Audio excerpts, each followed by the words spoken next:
ಕಳೆದ 2 ವರ್ಷದಿಂದ ನಾವೆಲ್ಲರೂ ಕೂಡ ನೋಡ್ಕೊಂಡು ಬಂದಿದ್ದೇವೆ. ಅನೇಕ ಪ್ರಕರಣಗಳಲ್ಲಿ ಎಸ್ ಐ ಟಿಯನ್ನು ಯಾವ ರೀತಿ ಸರ್ಕಾರ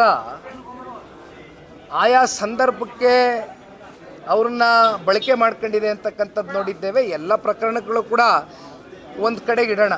ಆದರೆ ಧರ್ಮಸ್ಥಳದ ವಿಚಾರದಲ್ಲಿ ತರಾತುರಿಯಲ್ಲಿ ಯಾವುದೋ ಒಬ್ಬ ಇಬ್ಬ ವ್ಯಕ್ತಿಗಳು ಬಂದು ದೂರು ಕೊಟ್ಟಂಥ ಸಂದರ್ಭದಲ್ಲಿ ಆ ವ್ಯಕ್ತಿ ಯಾತಕ್ಕೋಸ್ಕರ ದೂರು ಕೊಟ್ಟರು, ಆ ವ್ಯಕ್ತಿಯ ಹಿನ್ನೆಲೆ ಏನು, ಅದರ ಹಿಂದಿನ ಇದ್ದಿರ್ತಕ್ಕಂಥ ಉದ್ದೇಶ ಏನು, ಇವ್ಯಾವೂ ಕೂಡ ಗಂಭೀರವಾಗಿ ಅದನ್ನು ಪರಿಗಣನೆಗೆ ತಗೊಳ್ದಿರ ಏಕಾಏಕಿ ತರಾತುರಿಯಲ್ಲಿ ಎಸ್ ಐ ಟಿಯನ್ನು ರಚನೆ ಮಾಡಿರ್ತಕ್ಕಂಥದ್ದು ನೋಡಿದಾಗ ಎಲ್ಲೋ ಒಂದು ಕಡೆ ಸರ್ಕಾರ ಯಾಕೆ ಈ ರೀತಿ ನಡ್ಕತ್ತು ಅಂತಕ್ಕಂಥದ್ದು ಪ್ರತಿಯೊಬ್ಬರಲ್ಲೂ ಕೂಡ ಒಂದು ಪ್ರಶ್ನೆ ಕಾಡ್ತಾ ಇದೆ. ಏಕೆಂದರೆ ಒಂದು ಸರ್ ಇಲ್ಲಿ ಈ ಯೂಟ್ಯೂಬ್ ಚಾನಲ್ ಅವರು ಕೆಲವೊಂದಷ್ಟು ಯೂಟ್ಯೂಬ್ ವ್ಯಕ್ತಿಗಳನ್ನ ಎಲ್ಲ ಅಂತ ಹೇಳಲಿಕ್ಕೆ ಹೋಗೋದಿಲ್ಲ, ಎಪಿಸೋಡಲ್ಲಿ ಯಾರ್ಯಾರು ಇನ್ವಾಲ್ವ್ ಆಗಿದ್ರು ಅವರೆಲ್ಲರೂ ಕೂಡ ಇವತ್ತು ರಾಜಾರೋಷವಾಗಿ ಇನ್ನೂ ಓಡಾಡ್ತಾ ಇದ್ದಾರೆ.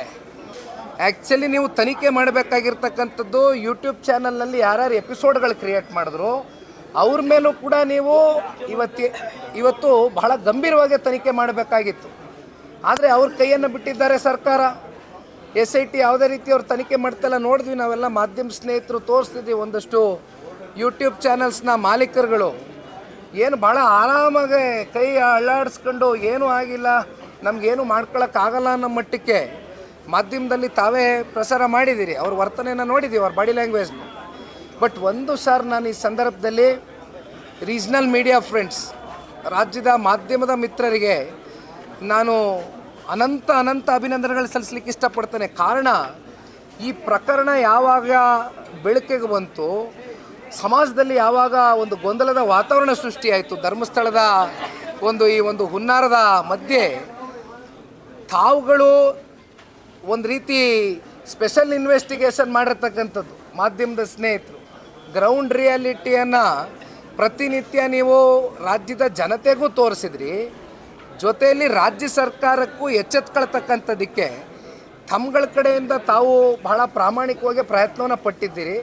ಹಾಗಾಗಿ ನಾನು ನಮ್ಮ ರಾಜ್ಯ ಮಟ್ಟದ ಎಲ್ಲ ರೀಜ್ನಲ್ ಮೀಡಿಯಾದ ಸ್ನೇಹಿತರಿಗೂ ಕೂಡ ಈ ಸಂದರ್ಭದಲ್ಲಿ ಅನಂತ ಅಭಿನಂದನೆಗಳು, ಧನ್ಯವಾದಗಳನ್ನ ಸಲ್ಲಿಸಲಿಕ್ಕೆ ಇಷ್ಟಪಡ್ತೇನೆ. Karibasaveshwara agri India private limited ರವರ ನಂಬರ್ 1 ಸ್ಪ್ರಿಂಕ್ಲರ್ ಪೈಪ್.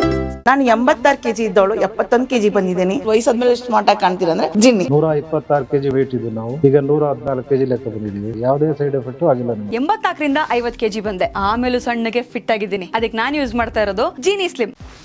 84ರಿಂದ 50 kg ಬಂದೆ, ಆಮೇಲೆ ಸಣ್ಣಗೆ ಫಿಟ್ ಆಗಿದ್ದೀನಿ.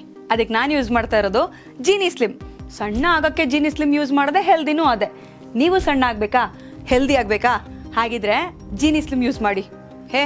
ಸಣ್ಣ ಆಗೋದಕ್ಕೆ ಯಾವುದೋ ಪ್ರಾಡಕ್ಟ್ ಹೇಳ್ತಾ ಇದ್ದಾಳೆ, ಏನಾದರೂ ಸೈಡ್ ಎಫೆಕ್ಟ್ಸ್ ಇದೆ ಅಂತ ಯೋಚನೆ ಮಾಡ್ತಾ ಇದ್ದೀರಾ? ಖಂಡಿತ ಇಲ್ಲ, ಯಾಕಂದರೆ ಇದು ಕೆಮಿಕಲ್ ಫ್ರೀ. ಸಣ್ಣ ಆಗಬೇಕು ಅಂದರೆ ಜೀನಿ ಸ್ಲಿಮ್ ಯೂಸ್ ಮಾಡಿ.